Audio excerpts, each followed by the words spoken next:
Hello my dear students, कैसे हैं आप सभी लोग। I hope you all are doing great. मैं अंकिता, आपकी English educator, and welcome to my channel. बेटा, आज के इस वीडियो से हम शुरुआत करने जा रहे हैं आपकी फ्लेमिंगो बुक के पहले चैप्टर की, जिसका टाइटल है द लास्ट लेसन। किसने लिखा है इस चैप्टर को, किन किन मुद्दों के बारे में बात की इस चैप्टर के अंदर, उन सब के बारे में हम डिस्कस करेंगे और डिटेल में उन सभी को अच्छे से समझेंगे। देखिए, हम चाहे कोई भी चैप्टर पढ़ रहे हो, इट्स वेरी इंपॉर्टेंट कि हमें उस चैप्टर के एसेंस के बारे में समझ में आए, तभी उस चैप्टर को पढ़ना मीनिंगफुल है। जैसा कि मैं हमेशा कहती हूँ कि मैं हमेशा आपको सिर्फ क्वेश्चन पेपर तक लिमिटेड नहीं रखती हूँ।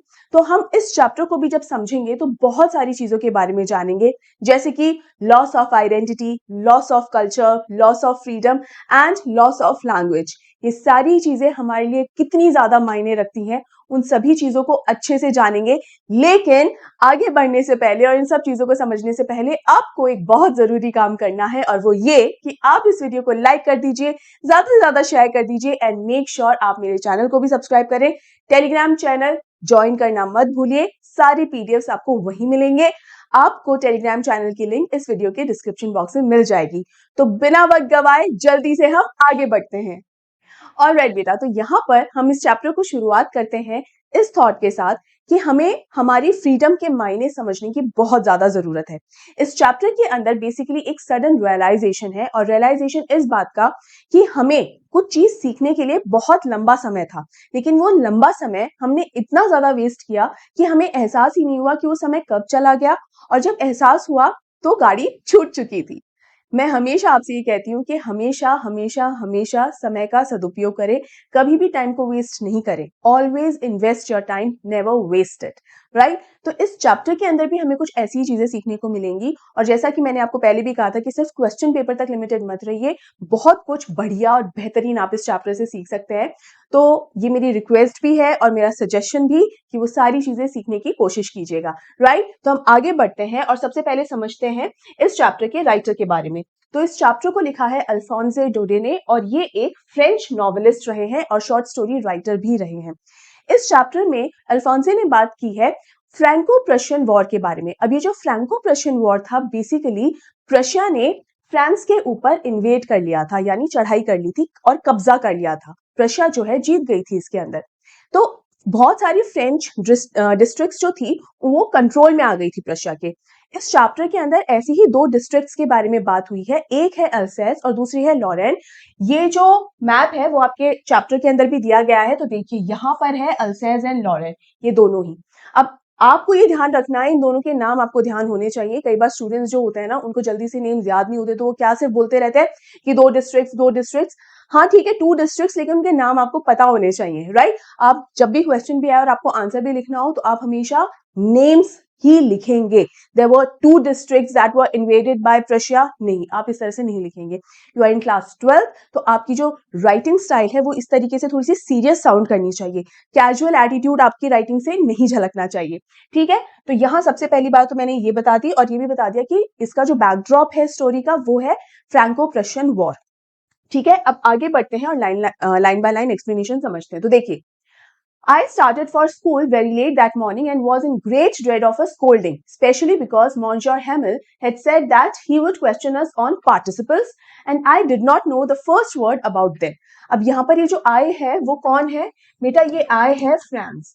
फ्रांस जो है वो प्रोटैगनिस्ट है और एक 13 या 14 ईयर ओल्ड बॉय है, और अभी स्कूल जा रहा है। तो जो शुरुआत ही होती है इस चैप्टर की उसी तरीके से होती है कि एक बच्चा है और स्कूल जाते हुए बहुत ज्यादा लेट हो रहा है, और सबसे ज्यादा डर उसको किस चीज का लग रहा है कि उसके जो फ्रेंच टीचर है ना, उनका नाम क्या है? मॉन्जर हेमिल। मतलब मॉन्जर हेमिल जो है, मॉन्जर क्या होता है बेटा? इंग्लिश में मिस्टर होता है, और मिस्टर को फ्रेंच में मॉन्जर कहते हैं, उसी के लिए एम लगा हुआ है। तो मॉन्जर हेमिल जो है वो फ्रेंच लैंग्वेज सिखाते हैं, ठीक है। और इन्होंने पार्टिसिपल्स के लिए प्रिपेयर करने के लिए कहा था कि भाई पार्टिसिपल्स का जो टॉपिक है उसे प्रिपेयर कर आना। इस बात पर कई बार एमसीक्यूज पूछे जा चुके हैं, और दूसरे बोर्ड जैसे एमपी बोर्ड में अगर आप हैं तो एमसीक्यूज भी पूछे गए हैं इस पर। कई बार क्वेश्चन आया एग्जाम के अंदर कि भाई कौन सा टॉपिक प्रिपेयर करने के लिए कहा था, तो कौन सा प्रिपेयर करने के लिए कहा था? पार्टिसिपल्स। तो पार्टिसिपल्स का टॉपिक प्रिपेयर करने के लिए कहा है मॉन्जर हेमिल ने, लेकिन हमारे फ्रांस ने एक अच्छे बच्चे की तरह बिल्कुल भी पढ़ाई नहीं कर रखी है, राइट। तो वो डर लग रहा है उसको कि मैं क्लास में जाऊंगा और मुझे जम के डांट पड़ने वाली है, क्योंकि पार्टिसिपल्स के टॉपिक को प्रिपेयर करना तो बहुत दूर की बात है, मुझे उसका एक शब्द भी नहीं आता है, ठीक है। आगे For a moment, I thought of running away and spending the day out of doors. It was so warm, so bright. The birds were chirping at the edge of the woods, and in the open field back of the sawmill, the Prussian soldiers were drilling. It was all much more tempting than the rule for participles, but I had the strength to resist and hurried off to school. अब यहाँ पर वो जो एक मंजर describe कर रहा है ना, वो क्या है कि मेरा स्कूल जाने का बिल्कुल भी मन नहीं है, और मेरा मन क्या कर रहा है कि स्कूल जाने की बजाय मैं यही वुड्स के अंदर ही, मतलब वहां पर जो जंगल है, ठीक है, और जो नेचुरल ब्यूटी उसके बारे में उसको अप्रिशिएट कर रहा है। यहाँ पर उसका क्या मन कर रहा है कि दिन कितना खूबसूरत है, इट इज सो वार्म और बहुत ही ब्राइट और सुनहरा दिन है, और ये जो बर्ड्स हैं, बर्ड्स आर चर्पिंग। यहाँ पर ये इस लाइन के अंदर जो है वो नेचर को डिस्क्राइब करता है। अब नेचर बहुत ही इंपॉर्टेंट एक थीम की तरह इस चैप्टर में यूज हुई है। एक तो नेचर के बारे में शुरुआत में बात हुई है, नेचर के बारे में इस चैप्टर में आगे चलकर भी बात होगी, ठीक है, तो ध्यान रखिएगा। तो शुरू में क्या बोल रहा है कि दिन कितना खूबसूरत है, और ये जितना अच्छा मुझे यहाँ लग रहा है ना, मेरा मन कर रहा है कि मैं इन्हीं सारे नजारों को अप्रिशिएट करूं, ठीक है, स्कूल जाने के बजाय या पार्टिसिपल्स को अच्छे से और पढ़ने के और समझने के बजाय मैं यही रुक जाना चाहता हूँ। यहाँ पर हमें फ्रांस की जो प्रायोरिटीज हैं वो समझ में आ रही है कि प्रायोरिटी स्कूल जाना या फ्रेंच लैंग्वेज पढ़ना समझना नहीं है, बल्कि अगर कोई मौका मिले तो स्कूल में स्किप कर दूं। तो क्या हमें यहाँ पर फ्रांस की ये प्रायोरिटी समझ में आ रही है? एक और चीज बेटा, ये जो फ्रांस है ना, फ्रांस सुनने में फ्रांस जैसा लगता है, FRANCE, ठीक है, तो कई बार बच्चे ना फ्रांस को फ्रांस समझ लेते हैं, लिख भी देते हैं कई बार आंसर्स में गलती में, फ्लो में कई बार आप गलती से लिख देते हो, तो ये बहुत कॉमनली मेड मिस्टेक है, इसका भी ध्यान रखना, राइट। तो एक मैंने यहाँ नेचर की बात कर दी, एक और चीज जो वो हमें ऑब्जर्व करनी है बेसिकली, और वो क्या है कि there were some Prussian soldiers were drilling, मतलब यहाँ पर एक सॉ मिल है जिसके पीछे कुछ Prussian soldiers हैं, and they all are drilling, मतलब ड्रिल कर रहे हैं मॉर्निंग की। ड्रिल क्या होता है बेटा? एक्सरसाइज करना, मार्च पास्ट करना, ठीक है, जो लेफ्ट राइट लेफ्ट या एक्सरसाइज वगैरह है ना, ये कर रहे हैं। इट मीन्स यहाँ पर Prussian soldiers का एक रूटीन दिखाया गया है। तो रूटीन दिखाने का मतलब ये है कि Prussian soldiers ऑलरेडी है वहां पर, ठीक है, ऑलरेडी रह रहे हैं, यानी इन्वेजन जो है वो हो चुका है ऑलरेडी। अल्सेज और लॉरेन जो है, जो फ्रांस के दो डिस्ट्रिक्ट्स हैं, उन दोनों पर ऑलरेडी प्रशियन सोल्जर्स का जो कब्जा है, जो कंट्रोल है, वो ऑलरेडी स्टैब्लिश हो चुका है।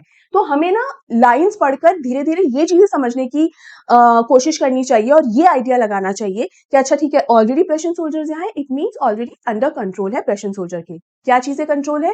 दो टेरिटरीज, दो डिस्ट्रिक्ट, कौन कौन सी? अल्सेज एंड लॉरेन। अब अल्सेज एंड लॉरेन जो है, जहां मौका मिले वहां बोलिए, जितनी बार आप पढ़ रहे हैं, टू डिस्ट्रिक्ट्स, अपने आप को उस कंफर्ट जोन से बाहर निकालिए, ठीक है, जितनी बार हो सके उतनी बार ये नाम लीजिए, ताकि ये नाम जो है, ये वर्ड्स जो है, नेम्स है, आपकी जुबान पर चढ़ जाए। ये मैं सिर्फ इंग्लिश के लिए नहीं बोल रही हूँ, बाकी सब्जेक्ट्स के हिसाब से भी बोल रही हूँ कि जो भी वर्ड आपको बहुत ही मुश्किल लगे, जितना हो सके उस वर्ड को बोलते रहिए, उसकी प्रैक्टिस करते रहिए, तो बहुत ईजी हो जाता है वो, ठीक है। अब यहाँ पर पार्टिसिपल्स के बारे में हमने शुरुआत ही कैसे हुई है इस चैप्टर की, हमने देख लिया कि जो फ्रांस है वो बहुत ही लेट हो रहा था स्कूल जाने में। पार्टिसिपल्स का टेस्ट होने वाला है, मॉन्जियो हेमिल वो टेस्ट लेने वाले हैं और पूछने वाले हैं, और बहुत बुरी तरह डर रहा है फ्रांस। और उसका क्या है कि मैं यहाँ पर ये बर्ड्स जो है, ये जो खूबसूरत दिन है, इसे अप्रिशिएट करूं, और जो बर्ड्स हैं वो जो चहचहा रही हैं, और जो प्रशियन सोल्जर्स जो है यहाँ पर, उनको मैं देखकर, इन सबको देखकर मैं एंजॉय करना चाहता हूँ, स्कूल नहीं जाना चाहता, ठीक है। लेकिन उसके पास कोई ऑप्शन नहीं है, तो उसको ये सब चीजें, ये जो इतना ज्यादा अट्रैक्टिव नजारा था ना, उन सबको छोड़कर स्कूल की तरफ वो रवानगी लेता है। फिर क्या देखता है? ये पहली चीज हो गई जो उसने देख ली। अब दूसरी चीज आगे बढ़ता है, क्या देखता है? When I passed the town hall, there was a crowd in front of the bulletin board. ठीक है, बुलेटिन बोर्ड क्या है बेटा? यहाँ पर बेसिकली टाउन हॉल क्या है? टाउन हॉल हम ये कह सकते हैं कि एक ऐसी इंपॉर्टेंट बिल्डिंग जहां पर सारे जो गवर्नमेंट ऑफिसर्स होते हैं, है ना, सारे अधिकारी ऑफिसर्स जो होते हैं वो जहां बैठा करते हैं, तो वहां पर ये बुलेटिन बोर्ड, इस बुलेटिन बोर्ड पर, बुलेटिन क्या होती है? खबर, समाचार। तो बुलेटिन बोर्ड पर पहले इसी तरीके से खबर आई होती थी, नोटिस लग जाया करते थे कि जो भी लेटेस्ट न्यूज है इस बुलेटिन बोर्ड की से ही पता चलती थी अल्सेज लॉरेन के लोगों को। ये पर्टिकुलर फ्रांस मॉन्जो हेमिल जहां है, वो कौन सी वाली डिस्ट्रिक्ट है भाई? दोनों डिस्ट्रिक्ट में एक साथ तो नहीं रह सकते ना, तो कौन सी डिस्ट्रिक्ट में है? अल्सेज में है, राइट। तो वहां पर बुलेटिन बोर्ड, बुलेटिन बोर्ड याद रखना, नोटिस बोर्ड नहीं लिखना है आपको, बुलेटिन बोर्ड, ठीक है। तो जब आगे बढ़ता है तो क्या देखता है कि जो टाउन हॉल में जो बुलेटिन बोर्ड लगा है, वहां पर बहुत ज्यादा भीड़ लगी हुई है, right. For the last 2 years all our bad news had come from there. The lost battles, the draft, the orders of the commanding officer, and I thought to myself without stopping, what can be the matter now, without stopping. ध्यान रखिए क्योंकि ये school जाने में इतना देर late हो चुका है कि बस जाता जा रहा है और देखता जा रहा है। अच्छा इतनी भीड़ लगी है, क्या बात हो गई भाई? अच्छा बुलेटिन बोर्ड पे कोई समाचार आया क्या? इतनी ज्यादा भीड़ लगी हुई है वहां पे। पिछले 2 सालों से यही से ही हमारी सारी बुरी खबरें आ रही हैं, फिर चाहे वो बैटल्स हार जाना हो या किसी की डेथ की न्यूज आ रही हो, सारे के सारे नोटिस, सारी की सारी बुरी खबरें यहीं से ही तो आ रही हैं। और ये देखता देखता, बोलता बोलता, सोचता सोचता वहां से चला जाता है। क्या फ्रांस यहाँ पर रुकता है? नहीं रुकता है, राइट? क्या फ्रांस को इस मोमेंट में पता है कि ये जो भीड़ लगी हुई है बुलेटिन बोर्ड के आसपास वो क्यों लगी हुई है? ऐसा ये जो क्राउड है वो क्या पढ़ रहा है बुलेटिन बोर्ड के ऊपर? क्या फ्रांस को अभी तक पता है? नहीं पता है। और क्यों नहीं पता है? क्योंकि वो स्कूल जाने में लेट हो रहा है, उसके पास इतना समय ही नहीं कि रुक कर देखे या किसी से पूछे या जान पाए। क्या फ्रांस को अभी तक कोई भी अंदाजा है कि एग्जैक्टली क्या हो रहा है जिसकी वजह से भीड़ लगी हुई है? नहीं है। तो यहां ध्यान रखिए, जो बात फ्रांस को नहीं मालूम वो बात आपको भी नहीं मालूम। आगे जब हम इस चैप्टर को पढ़ेंगे तब तो हमें पता चल ही जाएगा ना कि क्यों फ्रांस जो है वो इस तरीके से हो रहा है कि भैया भीड़ लगी हुई है, तब उसको पता चल ही जाता है। लेकिन आपको पता आगे पढ़कर आपको पता चल भी जाएगा ना, तो भी इस मोमेंट तक अगर फ्रांस को नहीं पता तो आपको भी नहीं पता, कभी नहीं पता। क्योंकि अगेन आंसर्स में ये लिख देते हैं कि फ्रांस जो है ना वहां रुकता नहीं है, क्योंकि ना ऐसी ऐसी न्यूज आई होती, मतलब अभी से ही उस न्यूज को मेंशन कर देंगे बच्चे। Again it is wrong. As I said, आप क्लास 12th में है, आपकी आंसर राइटिंग थोड़ी सी सीरियस होनी चाहिए यहाँ पर, ठीक है? आगे बढ़ते हैं। अब यहाँ पर एक और चीज है, द लास्ट 2 years। ये लास्ट 2 years से सारी बुरी खबरें यहीं से आ रही है। का क्या मतलब है? कितना टाइम हो गया है प्रशिया को फ्रांस के ऊपर कब्जा किए हुए? 2 साल हो गए। हमें सिर्फ ढंग से और बहुत ही ध्यान से रीड करना होता है, सारी इंफॉर्मेशन हमें यहीं पर ही मिलती है, ठीक है? तो 2 साल हो गए हैं ये इन्वेजन करे हुए। आगे बढ़ते हैं। Then, as I hurried by as fast as I could go, the blacksmith washer who was there with his apprentice reading the bulletin called after me, "Don't go so fast, Bub. You will get to your school in plenty of time." पहले बब का मतलब समझते हैं। बब का मतलब होता है, जैसे हम अलग अलग भाषा में, जैसे लड़के होते हैं तो हम उसको अलग अलग भाषा में क्या बोलते हैं? कुछ कुछ भाषा में हम बोलेंगे अरे छोरे, कई बार हम बोलेंगे ओ बच्चे, कई जगह मुंडा, है ना? इस तरीके से हम अलग अलग भाषा में बोलते हैं। तो उसी तरीके से यहाँ पर बब की, भाई अरे बच्चा जा जा, तेरे पास बहुत टाइम है। तो क्या बोलता है? डोंट गो फास्ट, इतना जल्दी मत मचा। कौन बोल रहा है ये? ब्लैकस्मिथ। ब्लैकस्मिथ कौन होते हैं बेटा? लोहार होता है। तो एक लोहार है, कौन? वशर। वो बुलेटिन बोर्ड को पढ़ता है, समाचार पढ़ लेता है, और समाचार, जो भी समाचार है, जो भी न्यूज उस बुलेटिन बोर्ड पर लगी हुई है, उस न्यूज को पढ़ने के बाद वो क्या बोलता है फ्रांस को? कि अरे बच्चे, इतना जल्दी जाने की कोई जरूरत नहीं, तो बस बहुत टाइम है, आराम से जा। अब जब ये बोलता है ना, तो यहाँ पर इसको क्या लगता है फ्रांस को कि ये मुझे ना बहुत ही सरकास्टिकली बोल रहा है, कहीं ना कहीं मेरा मजाक उड़ा रहा है। और क्या सोचता है? I thought he was making fun of me and reached Monsieur Hamel's little garden all out of breath. क्यों लगता है यहाँ पर फ्रांस को कि मेरा मजाक सा उड़ाया जा रहा है? शायद जैसे आप अपने ऊपर इस बात को लेकर देखिए कि मान लीजिए आपने 4-5 दिन से बिल्कुल भी पढ़ाई नहीं की है, ठीक है? बिल्कुल पढ़ाई नहीं की, या तो टीवी देख रहे हैं या फोन्स देख रहे हैं, बस आप अपना ही एंजॉय कर रहे हैं, अपने में ही मस्त मलंग है, ठीक है? बहुत दिनों बाद जब आपने पढ़ाई नहीं की और अब आप अपनी किताबें खोल रहे हैं, तो मम्मी आती है, बेटा पढ़ाई कर रहे हो? नहीं नहीं, गलत बात।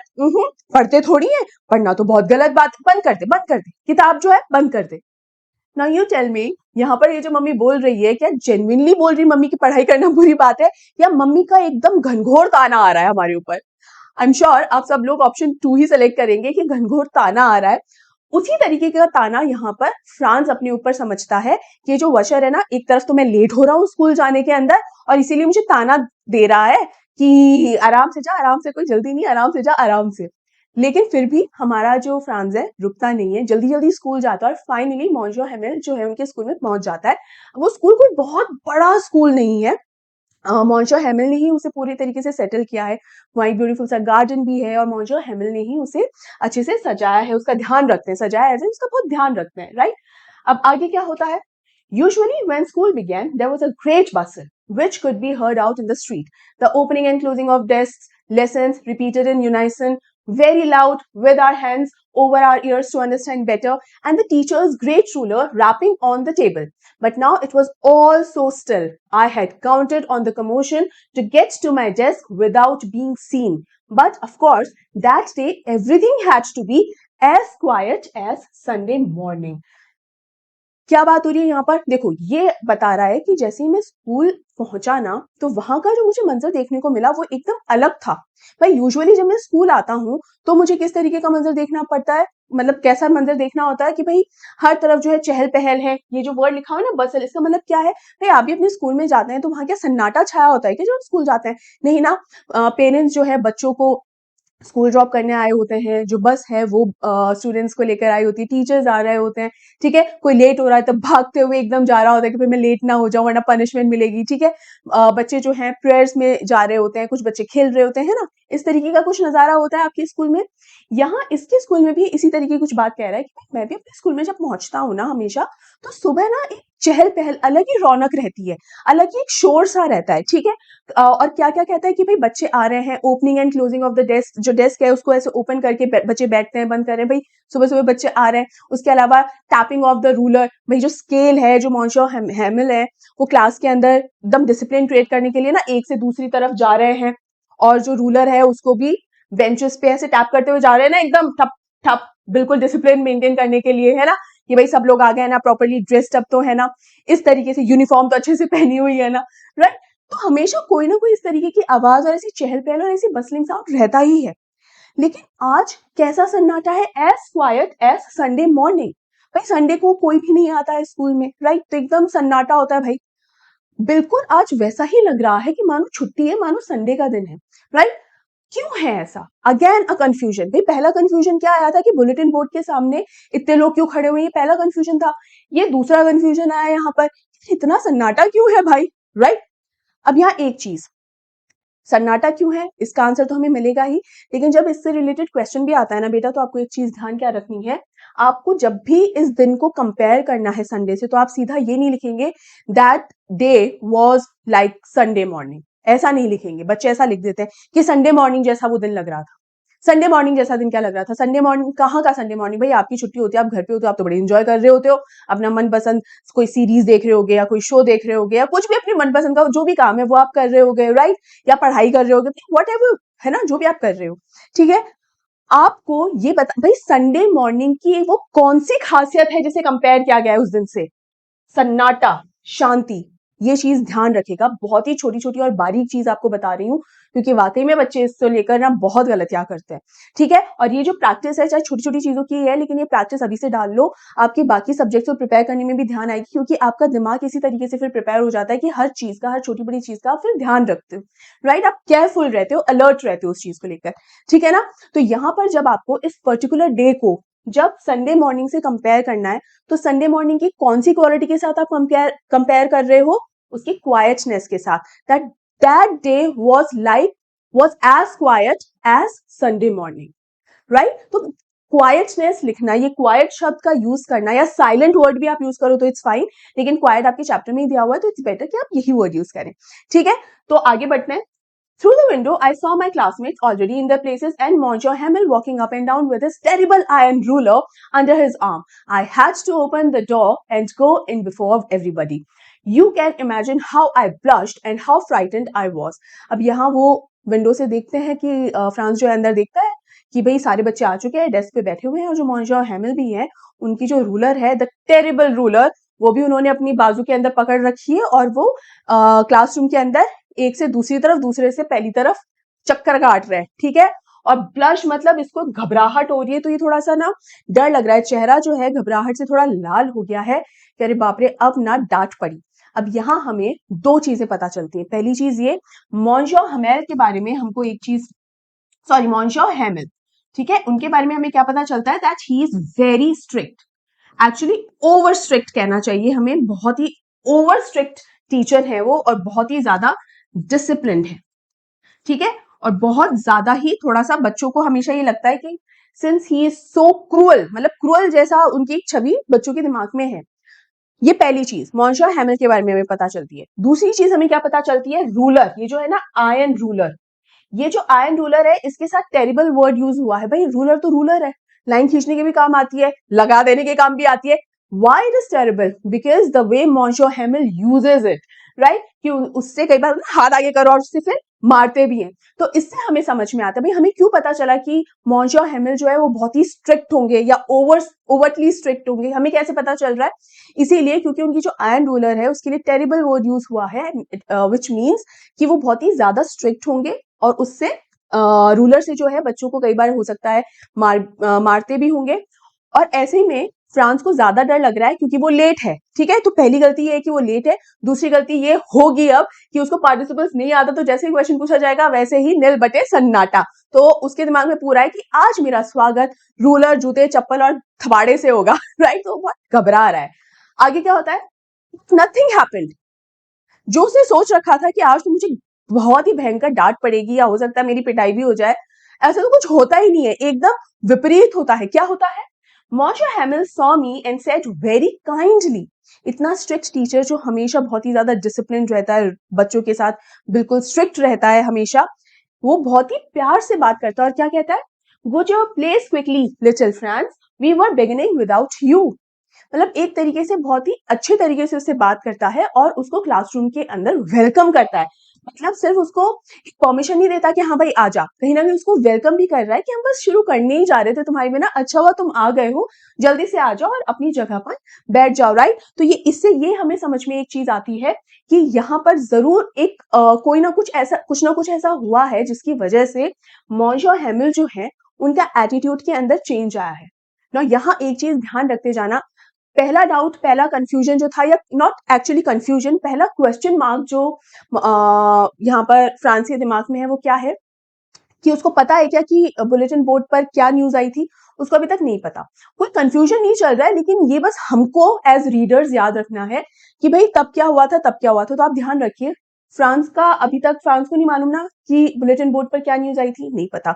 उसको ये भी नहीं पता कि उसको ब्लैकस्मिथ वॉशर ने वो जो सेंटेंस बोला था वो एक्चुअल में क्यों बोला था, है ना, दैट डोंट गो फास्ट बक, ठीक है, ऐसा क्यों बोला था, उसको एक्चुअल में क्यों बोला था नहीं पता ना, उसको सिर्फ ये लगा कि मुझे ताना मारा गया है, तो उसको रियलिटी नहीं पता। तीसरी चीज, इतना सन्नाटा क्यों है भाई स्कूल के अंदर, ठीक है। और ये फोर्थ चीज क्या हुई है, वो जहां पर डांट और पिटाई एक्सपेक्ट कर रहा था, डांट और पिटाई तो छोड़ो, इतने प्यार से उसको बुलाया है क्लास में कि बिल्कुल आ जाओ और बैठो। ये चार चीज ऐसी हो चुकी हैं जो यूजुअल इंसिडेंट्स से अलग है ना। अब आगे क्या होता है, I jumped over the bench and sat down at my desk. Not till then, when I had got a little over my fright, did I see that our teacher had on his beautiful green coat, his frilled shirt, and the little black silk cap, all embroidered, that he never wore except on inspection and prize days. अब यहाँ पर जैसे ही वो अपनी chair पे, अपनी seat पर जब जाकर बैठता है फ्रांस, तब उसके थोड़े सांस में सांस आती है कि फाइनली चलो एकदम अच्छे से सब हो गया, कोई डांट पीट नहीं हुई और मैं अपनी डेस्क पे भी बैठ गया हूँ, ठीक है। जैसे ही उसको थोड़ी सांस आई और वो थोड़ा सा स्टेबल हुआ, तो क्या चीज नोटिस करता है, सबसे पहली चीज ये ध्यान रखिएगा, क्लास में एंटर करने के बाद, क्लास से ये कई बार क्वेश्चन आता है कि क्लास में एंटर करने से पहले उसने क्या क्या चीजें ऑब्जर्व की थी स्कूल में। तो स्कूल में क्या क्या चीजें ऑब्जर्व की थी कि यूजुअली बहुत ही बसल होती है, आज बहुत ही ज्यादा शांत है, as quiet as Sunday morning. Class में एंटर होने से पहले, क्लास में एंटर होने के बाद वो क्या ऑब्जर्व करता है, अब हम वो देखेंगे, ठीक है। तो सबसे पहली चीज जो वो ऑब्जर्व करता है वो ये ऑब्जर्व करता है कि मॉन्शो हेमिल जो है वो बहुत ही नाइसली ड्रेस्ड है, ठीक है। और उन्होंने क्या पहना हुआ है, अपना ग्रीन कोट पहना हुआ है which is beautiful, frilled shirt पहनी हुई है, अपना जो कैप है, आई थिंक हाँ, little black silk cap embroidered, मतलब बहुत ही अच्छे से ड्रेसअप होकर आए हैं। और यूजुअली मॉन्शो हेमिल इस तरीके से सिर्फ तभी ड्रेसअप होकर आते हैं जब या तो इंस्पेक्शन हो रही हो या प्राइज डेज हो, यानी कोई इंपॉर्टेंट ओकेजन जब होता है तभी वो इतना अच्छे से ड्रेस्ड होकर आते हैं। आज ऐसा क्या है कि वो इतने बढ़िया तरीके से जो है तैयार होकर है, भैया आज ऐसा क्या है। तो देखो एक और क्वेश्चन जुड़ गया, क्लास में एंटर होने के बाद तो ये पहली चीज है जो ऑब्जर्व करिए, लेकिन ओवरऑल देखा जाए तो बुलेटिन बोर्ड पर इतने लोग क्यों थे, क्यों वर्षा ने वो क्वेश्चन पूछा, स्कूल में इतना सन्नाटा क्यों है भाई, मॉन्जो हेमिल का इतना काइंड बिहेवियर, भैया क्यों, और नाउ मॉन्जो हेमिल वो इतना बढ़िया तरीके से रेडी क्यों होकर है, ऐसा क्यों है, ठीक है। अब आगे देखो, Besides, the whole school seemed so strange and solemn. भाई पूरा स्कूल एकदम अजीबोगरीब और एकदम अलग लग रहा था आज. But the thing that surprised me most was to see on the back benches that were always empty, the village people sitting quietly like ourselves. Old Hauser with his three-cornered hat, the former mayor, the former postmaster, and several others besides. जो दूसरी चीज class में enter करने के बाद वो notice करता है, वो जो सबसे ज्यादा सरप्राइजिंग होती है अभी तक के इवेंट्स में, वो वो क्या होती है कि वो देखता है कि कुछ गांव के लोग भी बैठे हुए हैं। अब यहाँ एक चीज मैं अब भी बता देती हूँ, कई बार बच्चे जब ये पढ़ते हैं ना तो विलेज पीपल से उनको दिमाग में बस यही आता है कि बूढ़े लोग, old people were sitting in the classroom. नहीं, ऐसा बिल्कुल भी नहीं है, छोटे बड़े बच्चे सारे ही थे, मतलब बड़े बच्चे तो क्या छोटे बच्चे थे, बड़े लोग थे, सभी थे, राइट? तो ऐसा नहीं है सिर्फ विलेज पीपल आप लिखेंगे, ओल्ड पीपल आप कभी नहीं लिखेंगे अपने आंसर्स में, ठीक है? ये एक बहुत ही बेसिक सी गलती है जो बच्चे जरूर करते हैं, ठीक है? ये विलेज लोग जो थे, विलेज पीपल जो थे, इन विलेज पीपल में कौन कौन थे? एक ओल्ड हाउसर था, ठीक है, जो अपनी 3 कॉर्नर्ड हैट, मतलब तिकोनी जिसको बोलते हैं, ठीक है, ट्राइंगुलर हैट भी बोल दो, वो हैट पहनकर बैठा हुआ था। इसके अलावा एक फॉर्मर मेयर, मतलब फॉर्मर का मतलब क्या होता है कि जो पहले मेयर रह चुके हैं यहाँ के, तो वो भी बैठे हुए थे, और फॉर्मर पोस्ट मास्टर जो है वो भी क्लास में बैठे हुए थे, और दूसरे लोग भी उनके आसपास बैठे हुए थे। मतलब गांव के जो लोग बैठे थे वो रेगुलर लोग तो थे ही, बाकी कुछ खास लोग भी बैठे हुए थे, जैसे कि पहले जो मेयर रह चुके हैं, जो पोस्ट मास्टर रह चुके हैं, वो लोग भी बैठे हुए थे यहाँ पर। तो यानी लगभग पूरा गांव ही यहाँ पर आया हुआ है। भैया क्यों मेरे क्लासरूम में क्यों बैठे हुए हैं, बैक बेंचेस पे, पीछे वाली बेंच पे बैठे हुए हैं? एवरीबडी लुक्ड सैड, और सबके सब बहुत ही दुखी उदास थे। And Hauser had brought an old primer thumbed at the edges, and he held it open on his knees with his great spectacles lying across the pages. अब यहाँ पर जब मैं कई बार क्लासरूम के अंदर ये चैप्टर मैंने जब पढ़ा हुआ है ना, तो मैंने पूछा प्राइमर का मीनिंग क्या है, किसी को पता है क्या? तो मुझे इतने फनी फनी आंसर्स मिले। एक तो प्राइमर मुझे गलत नहीं था, गलत बिल्कुल नहीं था, लेकिन यहाँ पर वो ना अप्लाई नहीं होते हैं बेसिकली। मैंने पूछा प्राइमर का मतलब, तो एक तो प्राइमर का क्या बताया कि अरे मैम वो जो पुट्टी करते हैं ना, पेंट करने से पहले दीवार पे जो पुट्टी करते हैं, तो may be it is that, तो वो भी प्राइमर ही होता है भाई, लेकिन क्या यहाँ एप्लीकेबल है? नहीं। फिर एक और स्टूडेंट ने बताया प्राइमर जब हम मेकअप करते हैं तो वो वाला कॉस्मेटिक प्रोडक्ट लगाने से पहले, मतलब जो स्टेप बाय स्टेप होता है ना, कि पहले आप ये लगाओगे वो लगाओगे, तो प्राइमर जो है वो सबसे शुरुआत में लगाने के लिए होता है, ताकि आपका जो चेहरा है वो प्रिपेयर हो जाए मेकअप करने के लिए, राइट? तो देखा जाए तो वो भी बिल्कुल ठीक है, क्योंकि एक तरीके का कॉस्मेटिक प्रोडक्ट होता है, but again it is not applicable here. Primer का बेसिकली मतलब होता है वो बुक जो प्राइमरी क्लास के बच्चों के लिए जो होती है वो, ठीक है? तो यहाँ पर जो ओल्ड ऑथर है ना, वो अपने साथ एक ऐसी बुक लेकर आया था, कोई उसके घर में रखी होगी, कोई पुरानी और बहुत ही बेसिक बुक जो होती है जूनियर क्लासेस के बच्चों के लिए, वो बुक अपने साथ लेकर आया, और उस बुक की हालत भी बताई हुई कि जो पेजेस भी हैं, जो कॉर्नर्स भी है, वो भी थोड़े मुड़े हुए से हैं, मतलब बहुत पुरानी किताब है वो, ठीक है? एकदम कोई नीट फ्रेश बुक नहीं है कि भाई ताजा खरीदी हो, ठीक है? तो थोड़े से एजेस ऐसे खराब से हो रखे थे, और जो हॉसर है उसने अपने पैरों पे वो बुक को खोल के रख रखा था, और जो अपने स्पेक्टिकल्स हैं, जो चश्मे हैं, वो भी उस प्राइमर के ऊपर ही रख रखी थी, ठीक है? आगे क्या होता है, मतलब ये इसने क्लास का माहौल ऑब्जर्व करा कि भाई ये तो बिल्कुल ही अलग माहौल है आज। आगे क्या होता है? While I was wondering about it all, Monsieur Hamel mounted his chair and, in the same grave and gentle tone which he has used to me, and said, "My children, this is the last lesson I shall give you.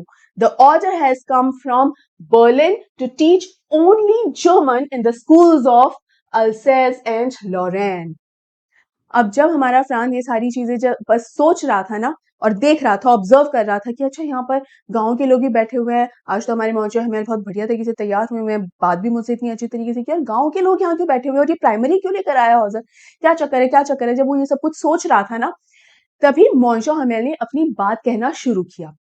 और मॉन्जो humble ने जो अपनी बात कही, उस बात से जितने भी अभी तक क्वेश्चंस थे जो अनआंसर्ड थे, या कोई कंफ्यूजन उसके दिमाग में था कि इतनी अच्छी तरीके से बात क्यों कर रहे हैं, या क्लास में ये लोग क्यों बैठे हुए हैं, उन सारे क्वेश्चंस का आंसर इस एक सेंटेंस के अंदर फ्रांस को मिल गया।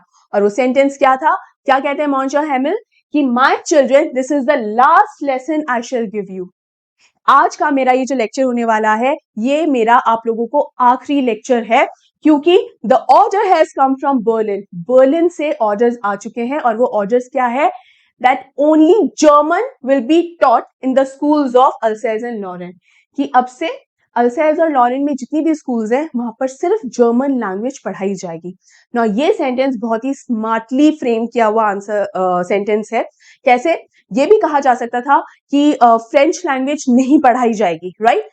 लेकिन एक स्मार्ट तरीका ये होता है कि जब भी आप अपनी बात किसी से कहते हैं, चाहे किसी ऐसे इंसान से कह रहे हो जिस पर आपका कंट्रोल है, या आप पावरफुल हो, वो इंसान पावरफुल नहीं है, स्टिल एक तरीका होता है अपनी बात कहने का। और यहाँ पर एक तरीका ये है कि इन्होंने क्या कहा कि जर्मन लैंग्वेज पढ़ाई जाएगी, ये नहीं कहा कि अब से फ्रेंच नहीं पढ़ाई जाएगी। क्यों? क्योंकि जब कई बार कुछ सेंटेंसेस ऐसे होते हैं जिसमें नो या नहीं या नॉट, नो, इस तरीके के वर्ड्स का जब इस्तेमाल होता है ना, तो सुनने वाला जो होता है ना, ऐसे वर्ड सुन के कई बार बहुत ज्यादा गुस्से में भी आ जाता है, कई बार वो रिबेलियस हो सकता है।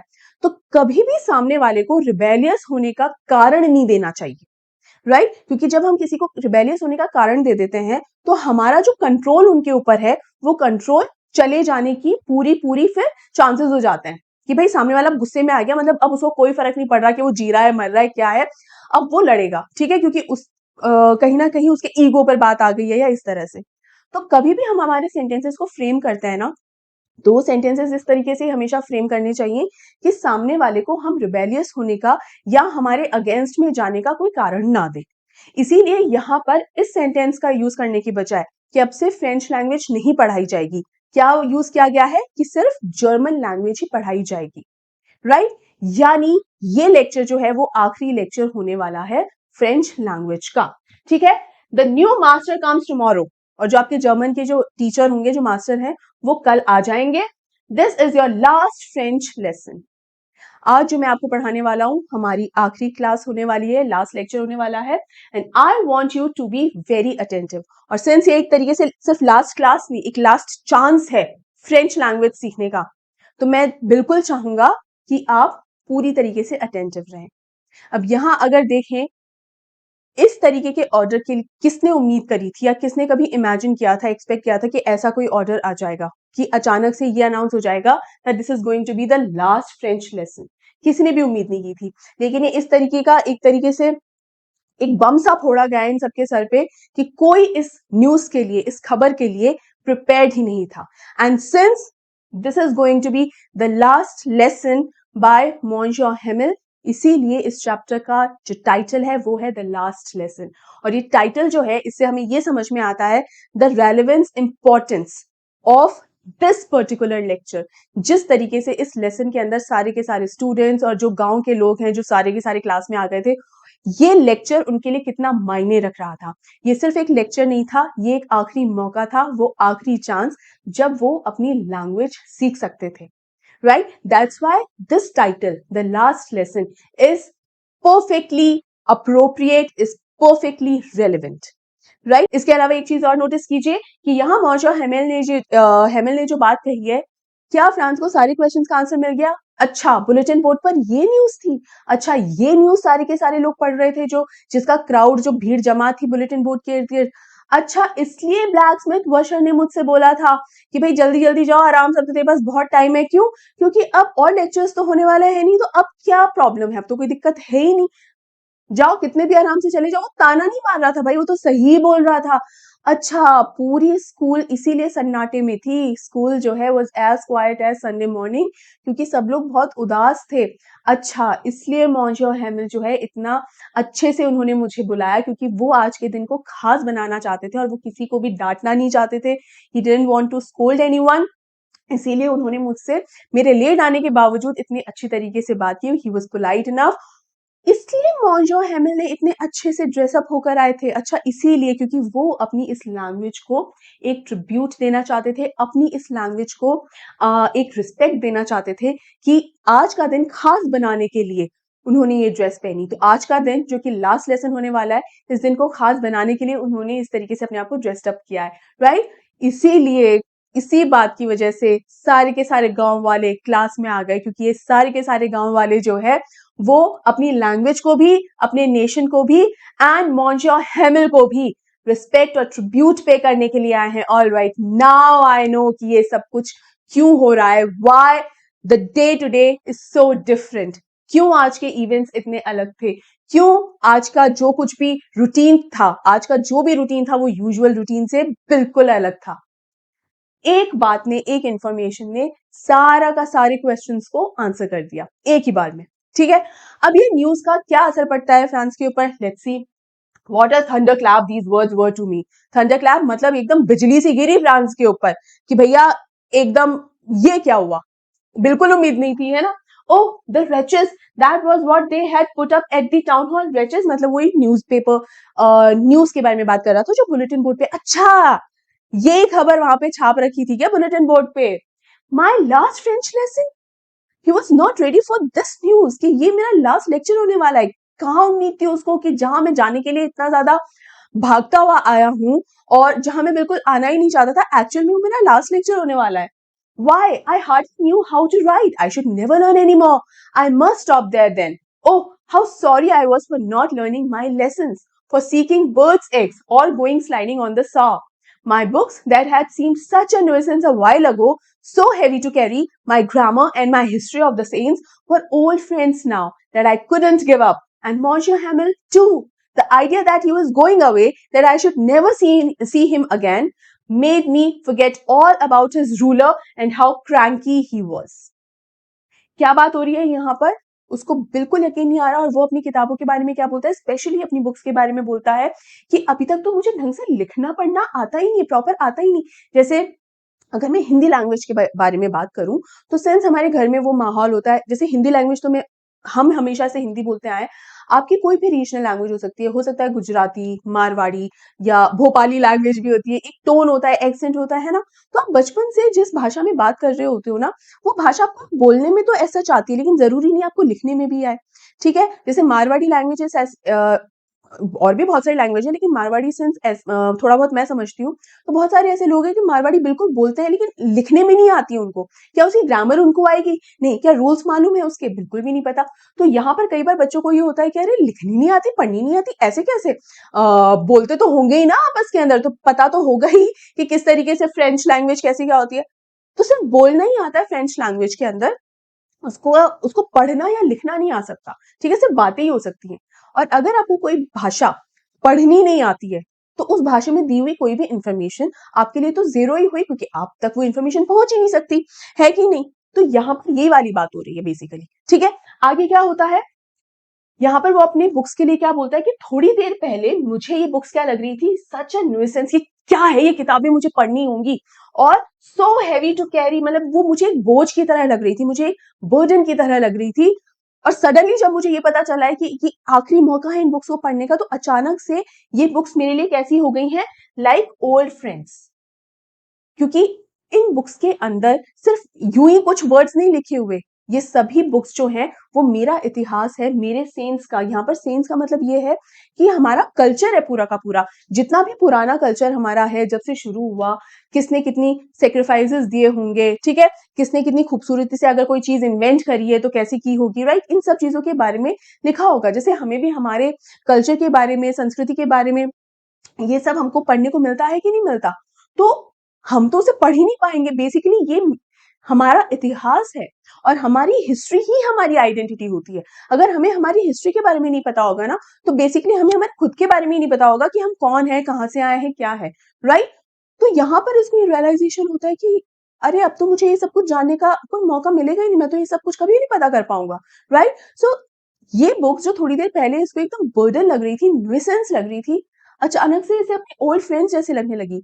Why this comparison? Old friends के साथ क्यों कंपैरिजन किया गया? क्योंकि ओल्ड फ्रेंड्स वो लोग होते हैं जिनके साथ आपको किसी भी तरीके की फॉर्मेलिटी नहीं रखनी होती है, उनके साथ आप एकदम कंफर्टेबल और बिंदास होते हो। अरे ये हमारे फ्रेंड्स हैं, हम हमको जज नहीं करेंगे, हमको क्रिटिसाइज नहीं करेंगे, है ना। परेशान करना है तो बिल्कुल परेशान जरूर करेंगे, पूरे अधिकार से परेशान करेंगे, लेकिन हम अगर परेशान करने पर आएंगे तो परेशान होंगे भी। फ्रेंड्स यही होते हैं ना, आपका पूरी तरीके से कंफर्ट जोन, जहां आपको बिना सोचे समझे आप अपना कंफर्ट पा लेते हो। तो इसलिए यहाँ पर ओल्ड फ्रेंड से कंपेयर किया गया है। और मौजो हैमिल के लिए क्या कहा गया है कि ये मौजो हैमिल जिसे हमेशा हमने स्ट्रिक्ट समझा, जिसकी रूलर से हम सब खौफ खाते थे, हमको डर लगता था कि ये रूलर अब पड़ी, अचानक से वो मौजो हैमिल को लेकर क्या हो गया कि मेरा ये जो ख्याल था ना कि कितने रूड हैं, कितने क्रूअल है या स्ट्रिक्ट है, वो ख्याल एक सेकंड में एकदम साफ हो गया। क्यों? That I should never see him again, कि मैं इन्हें कभी दोबारा नहीं देख पाऊंगा ना। भले वो कितने भी स्ट्रिक्ट थे, लेकिन वो एक बहुत अच्छे टीचर थे। ठीक है, वो कोई अपना गुस्सा नहीं निकाल रहे होते थे बच्चे पे। उनका जो आइडिया था वो ये कि मैं अपने स्टूडेंट्स को कितना अच्छे से पढ़ा दूं, राइट। तो ये पूरा आइडिया था और ये पूरा एटीट्यूड था मॉन्जो हैमिल का। अब ये जो न्यूज मिली है यहाँ पर मॉन्जो हैमिल से हमारे फ्रांस को और बाकी स्टूडेंट्स को भी और गांव के लोगों को भी, तो वो तो बिल्कुल भी उम्मीद नहीं कर रहे थे कि ऐसा कुछ जानने को और जानने को मिलेगा, राइट। तो यहाँ पर अचानक से जो बुक्स बर्डन लग रही थी, वो बुक्स अचानक से फ्रेंड्स की तरह हो गई है फ्रांस के लिए। अब हम आगे जानेंगे कि बाकी के क्लास के जो स्टूडेंट्स हैं या बाकी जो विलेज के लोग हैं जो यहाँ बैठे हुए हैं, उनका क्या एटीट्यूड रहता है, क्या उनका भी कोई ओपिनियन रहता है। आज का ये जो लास्ट लेसन होने वाला है वो लास्ट लेसन इन सभी लोगों के लिए, स्पेशली मॉन्जर हैमिल के लिए कैसा होने वाला है वो भी हम जानेंगे, but not in this lecture, in next lecture बेटा। तो आपको ये लेक्चर कैसा लगा मुझे जरूर बताइएगा। ये था हमारा पहला वीडियो, पहला चैप्टर का first part.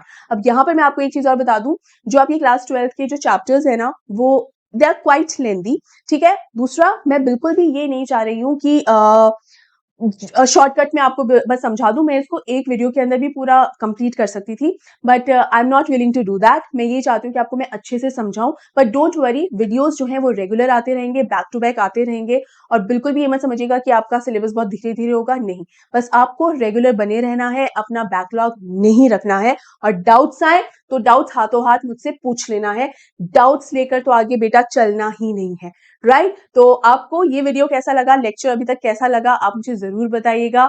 And make sure अगर कोई भी डाउट हो तो आप कमेंट करके मुझसे पूछ लें। मेरे रेगुलर स्टूडेंट्स जानते हैं मैं कभी भी किसी भी डाउट को, क्वेश्चन को खाली नहीं जाने देती हूँ। I always answer your questions, I always clear your doubts, right. तो बेटा इसी नोट पर इस वीडियो को हम यहाँ पर एंड करते हैं। जल्द ही मिलेंगे अगले वीडियो में, तब तक के लिए अपना ध्यान रखिए। Take care and good bye.